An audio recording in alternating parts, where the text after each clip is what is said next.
পড়াতে পারে তার পরিকাঠামো ফিরিয়ে দিয়ে। আমাদের পার্টি কি চাইছে? যেখানে যারা ব্যবসায়ীরা আছে, ছোট বড় সবাই, তাদের ইনকামটা যাতে বাড়ে। আমাদের পার্টি কি চাইছে? সাধারণ মানুষজনের হাতে একটু বেশি পয়সা আসলে এরা বেশি খরচ করতে পারবে। কিভাবে তাদের ইনকাম বাড়বে? আমাদের পার্টি কি চাইছে? স্কুলে শিক্ষার পরিকাঠামো ফিরিয়ে নিয়ে আসা দরকার। আমাদের পার্টি কি চাইছে?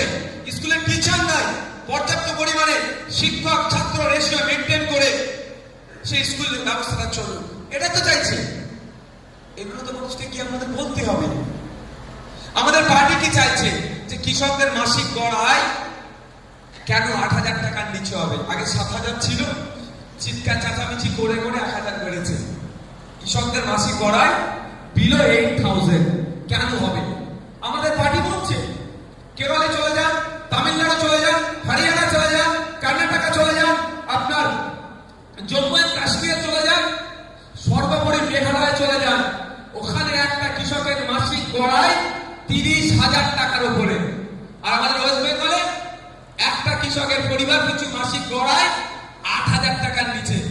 ওরাও কৃষক, আমরাও কৃষক। এই যে বৈষম্য, ইনকামের যে ফারাক, এই ফারাকটা আমরা ঘুচাতে চাই। ওরা যদি বিজ্ঞানসম্মতভাবে চাষ করে, তাহলে আমাদের কৃষকদেরকে আমরা বিজ্ঞানসম্মতভাবে চাষ করাবো।